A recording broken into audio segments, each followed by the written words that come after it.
noches con todos, mi nombre es Jorge Luis Mendoza Delgado, pertenezco a la Escuela Superior Politécnica de Chimborazo y bueno, en este video voy a hablar sobre el tema de funciones. Aquí, como podemos observar, a continuación hago mi presentación, ¿no?, en medio de diapositivas. En este caso, como pueden ver, yo pertenezco a la Facultad de Mecánica, pertenezco a la carrera de Ingeniería Automotriz. Y bueno, aquí están mis datos, ¿no?, mi nombre y todo. Y bueno, ahora vamos a dar siguiente paso a la siguiente diapositiva, que sería el contenido. En este caso, en el contenido voy a hablar sobre funciones inyectivas, funciones funciones biyectivas y funciones inversas. Una vez ya presentado este apartado, vamos a conocer lo que es la introducción. En la introducción vamos a hablar básicamente sobre cada de las funciones ya mencionadas. Vamos a hablar sobre las características, analizar sus gráficas y realizar un ejemplo de cada función. Bueno, una vez dicho esto, vamos a comenzar con la función inyectiva. Primeramente, ¿qué es una función inyectiva? Una función, para saber si es inyectiva, si cada uno de los elementos del conjunto de llegada le corresponde como máximo a un elemento del conjunto de partida. ¿Esto qué quiere decir? A continuación podemos observar lo que es la gráfica de la función inyectiva. Primero, antes que nada, vamos a determinar o saber cuál es el conjunto de llegada y cuál es el conjunto de partida. En este caso podemos ver unos óvalos de color azul y de color verde. Y en este caso podemos darnos cuenta que en el óvalo de color azul está el conjunto de partida y en el óvalo de color verde está lo que es el conjunto de llegada, el punto de llegada. Pero si nos podemos dar cuenta, aquí tenemos un 5 que está en el conjunto de llegada. ¿Qué pasa si en este caso se da una gráfica así? No afecta en ningún caso, ¿no?, porque sigue siendo inyectiva, y ya les voy a explicarles el por qué. Ahora vamos a continuación lo que es cómo saber si una función es inyectiva. Ver las gráficas, ¿no? Esto quiere decir que alguno de los conjuntos, ¿no?, le llega a corresponder más de una correspondencia con el conjunto de partida. Estamos hablando de que es una función que no es inyectiva. Entonces, porque, como podemos observar, en el conjunto de la letra B tenemos dos conjuntos de partidas. Entonces, eso quiere decir que no cumple. Las siguientes gráficas, ¿no?, estas serían las gráficas de la función inyectiva. Números que serían los números positivos, es decir, desde el menos infinito subiría hasta el infinito positivo. Un ejemplo. En el ejemplo dice: demuestre si la función de f de x de 7x menos 9 es inyectiva. Vamos a hacer el siguiente ejemplo. Si la función de f de x es igual a 7 menos 9 es inyectiva. Entonces, a continuación vamos a resolver el siguiente ejercicio. Entonces, a 7 menos 9.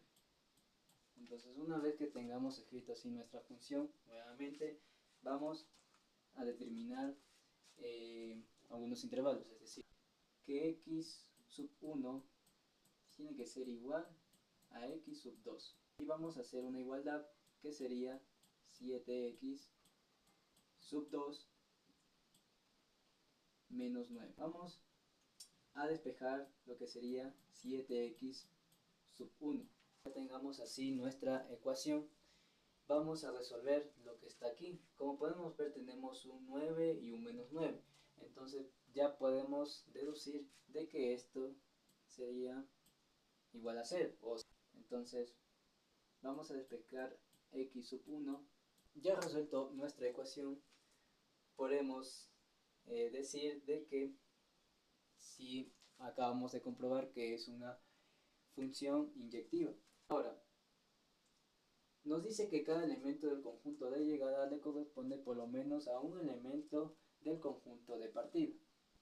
Ahora, ¿cómo saber si estamos hablando de una función que no es sobreyectiva. Aquí podemos ver que si un elemento del conjunto de partida no corresponde con ningún elemento del conjunto de llegada, entonces estamos hablando de que es una función que no es una función sobreyectiva. Pueden observar en el conjunto de 1, 2, 3 y 4, cada uno tiene una correspondencia, es decir, tienen una relación con el conjunto de llegada. ¿Cómo saber si el gráfico de una función es sobreyectiva? Podemos darnos cuenta fácilmente, ya que si vemos las gráficas podemos decir de que una función sobreyectiva siempre va desde abajo hacia arriba, es decir, estamos hablando desde los negativos, desde el menos negativo hasta el infinito, hacia el positivos, es decir, hacia el infinito o hacia el menos infinito. Vamos a hacer lo siguiente. Primeramente vamos a escribir lo que sería la ecuación, una vez que tengamos ya lo que sería esta condición. Vamos a escribir la ecuación como tal. Entonces, como sabemos que f de x es igual a y, podemos reemplazar esta ecuación, escrita la ecuación como tal. Una vez de haber reemplazado f de x, vamos a proceder a resolver. 1/2 es igual a y menos 1 más 1. f de x sub 1 es igual a f de x sub 2. Una vez comprobado esto, podemos decir que nuestra función es sobreyectiva. Pasamos con la función biyectiva. ¿Qué es una función biyectiva? Básicamente, bueno, en pocas palabras, que la función sea inyectiva y sobreyectiva, es decir, las funciones que habíamos visto anteriormente. Podemos dar cuenta en el conjunto de llegada tenemos un solo conjunto de llegada que pertenecen a dos conjuntos de partida, cosa que obviamente se trata de que no es una función ni inyectiva ni sobreyectiva, es decir, no pertenecen a ninguna de las dos funciones. Podemos ver el siguiente gráfico. Como podemos ver, está dado entre una función que está yendo desde las ejes, desde los positivos hacia abajo, y luego termina otra vez hacia abajo entre los negativos. Tenemos lo que es la función inversa, por último. La función inversa básicamente se llama función inversa o recíproca, también se la conoce así, ya que f de x es otra función a f menos 1x. Tenemos la función f de x y también la función inversa, que sería f de x menos 1. Tenemos lo siguiente, 2x.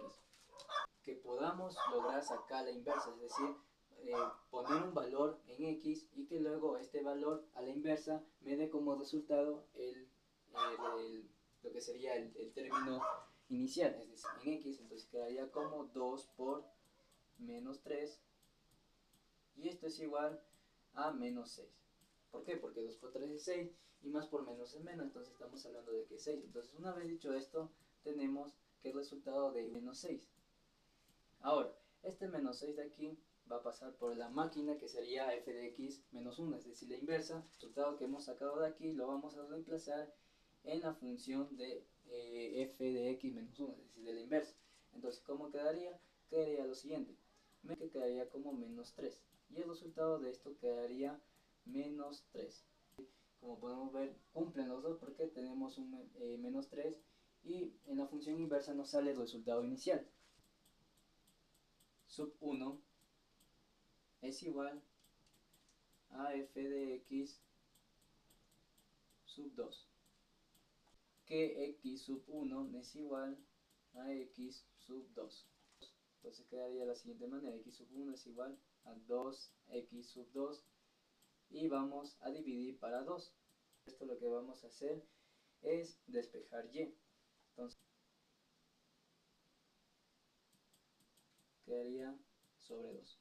Entonces podemos ver que x menos 3 sobre 2 es igual a y. Vamos a reemplazar la x, quedaría como 2, y x va a reemplazar, es decir, 5 más 3. Entonces, 5 es 10 más 3, quedaría como 3. hacer ahora lo siguiente. Ahora con la función inversa vamos a lo que sería a reemplazar. Entonces ya una vez encontrado lo que sería nuestra variable 3, entonces vamos a reemplazar en la ecuación de f de x menos 1 es igual a x, bueno, en vez de x vamos a poner 13 menos 3 sobre 2, entonces 5. Entonces automáticamente decimos que sí se trata de una función inversa.